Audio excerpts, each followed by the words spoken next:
Reasons for war.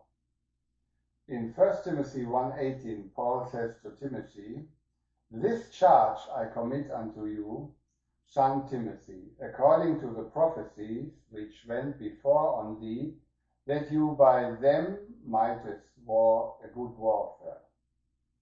So he should, by his prophecies that he has received, go to war.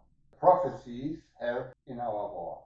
2 Timothy 2:4 says, "No man that warreth entangles himself with the affairs of his life, that he may please him who has chosen him to be a soldier." And Ephesians 6:11-13 say, "Put on the whole armor of God, that he may be able to stand against the wiles of the devil," against his deceit. The devil has not real power against us, but we have power over him, as Jesus says in Luke 10:19. He has given us all power over the devil, but the devil has wiles. It means he has tricks. He can cheat you. He's lying to you. Even with pain, he can lie to you, that you may be able to stand against the wiles of the devil. For we wrestle not against flesh and blood, but against principalities, against powers, against the rulers of the darkness of this world, against spiritual wickedness in high places. Wherefore take unto you the whole armor of God, that ye may be able to withstand in the evil day, and having done all to stand. After reading those verses, there should be no doubt left in us that we are in a war. We are in a war against the devil and his forces in this world. But why? Why should we engage in this war?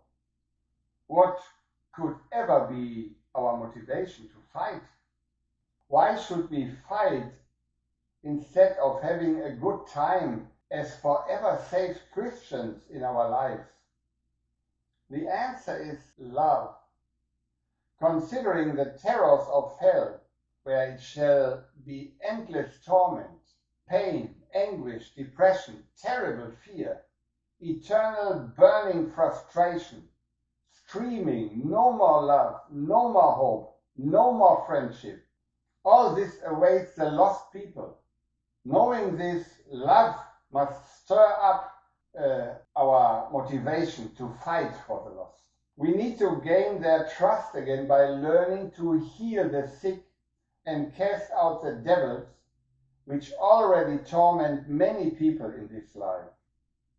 In nowadays world of lying news media, lying businesses, politicians, religious leaders, and even companies whose products they trusted, why should the ordinary people believe us when we are trying to save them by sharing the gospel?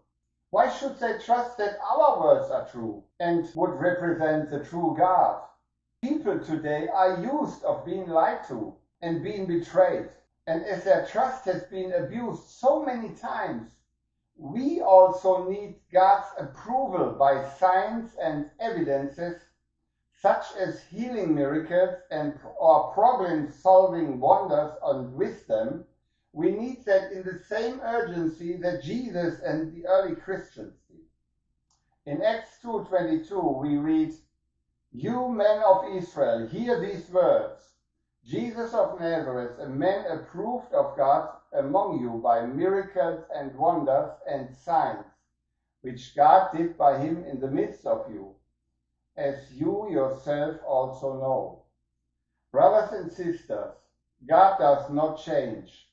He also wants to work with us in order to get the people's attention and their trust again, that they might become open to receive Jesus and be saved.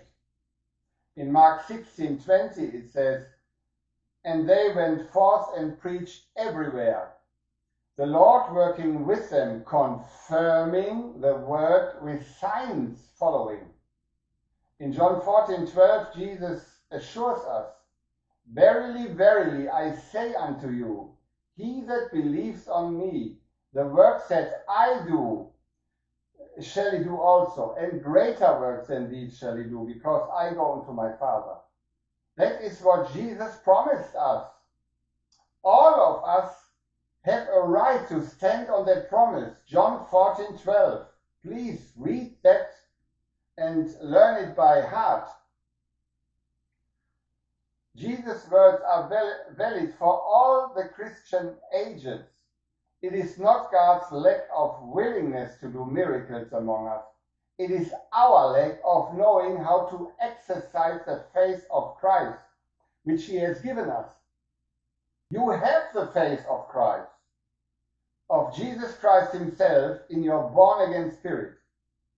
I give you some scripture evidences for that, some addresses where you can find this expression. The face of Christ, the face of the Son of God, the face of God. Romans 3:22 speaks about that. Galatians 2:16. Galatians 2:20. Galatians 3:22. Philippians 3 verse 9.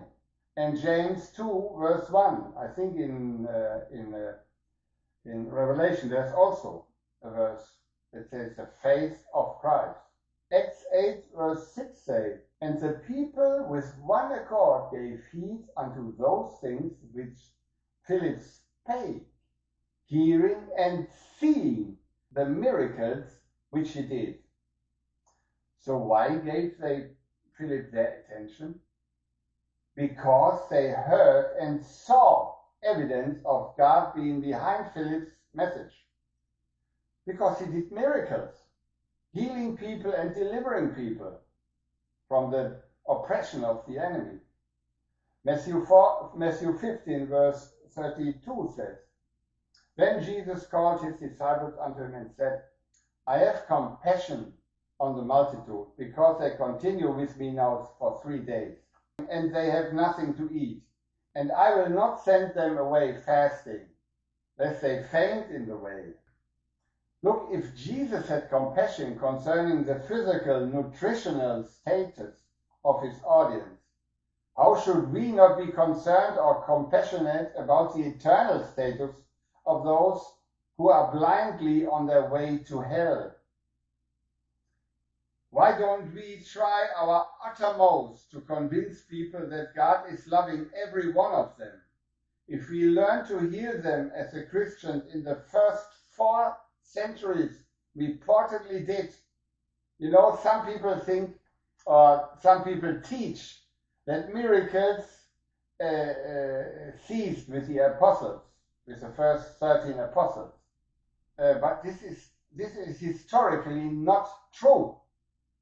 We have evidence, we have the early Christian writers, they say up to the fourth century after Christ, that ordinary people did miracles on a daily basis. They were done miracles, healing people, delivering people. That was just normal. When the Catholic Church came on the scene around the year 400, then those miracles ceased, you know, because religion took over. But we should be free from religion. We should have a faith, the faith of Christ that is in us. We should exercise it, learn to exercise it.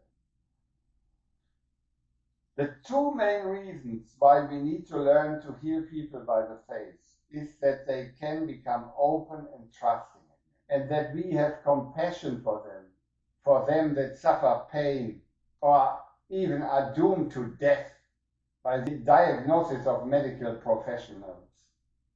In short, the main reason to learn to heal people is to show them the real love and compassion of God by doing God's works.